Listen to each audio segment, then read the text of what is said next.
Congress MLC Balmoori Venkat BRS working president KTR కు సవాల్ విసిరారు. బుధవారం మీడియాతో మాట్లాడుతూ 10 ఏళ్లలో బీఆర్ఎస్ ఏం సాధించింది, 15 నెలల్లో కాంగ్రెస్ ఏం చేసిందో చర్చకు రండి, మేం నిరూపిస్తాం.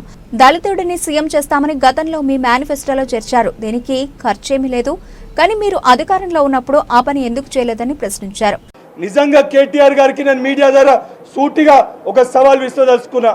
నిజంగా మీకు చిత్తశుద్ధి ఉంటే మీ 10 ఏళ్ల మీ పరిపాలనలో మీరు ఏం చేసిర్రో మీరు చర్చకి రండి.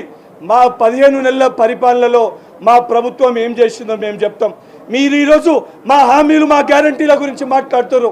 మీ మేనిఫెస్టోలో ఒక హామీ ఉండే, ఒక గ్యారంటీ ఉండే, దానికి ఎటువంటి డబ్బు అవసరం లేకుండే, దానికి రూపాయి ఖర్చు లేకుంటే ఇచ్చే హామీ ఒకటి ఉండే.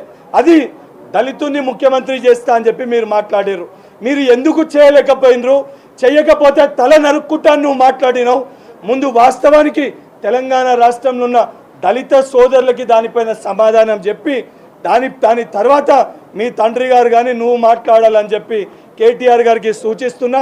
ఏ విషయం పైన నువ్వు ఐటీ శాఖ మంత్రిగా ఉన్నప్పుడు నువ్వు జరిగిన డెవలప్మెంట్ పైన కానీ, హైదరాబాద్కి సంబంధించిన డెవలప్మెంట్ పైన కానీ, నిరుద్యోగుల అంశం పైన కానీ, విద్యార్థుల సమస్యల పైన కానీ, రైతులు పట్ల బాధల గురించి కానీ, గిరిజనుల బిడ్డలు పట్ల చేస్తున్న ఆందోళన విషయాలు కానీ, దేనిపైన చర్చకి కాంగ్రెస్ పార్టీ తరఫున కేటీఆర్ గారు వస్తే 100% ఆ చర్చలో మా 15 నెలల పరిపాలన ఏంది చాలా స్పష్టంగా చెప్పడానికి మేము సిద్ధంగా ఉన్నాం.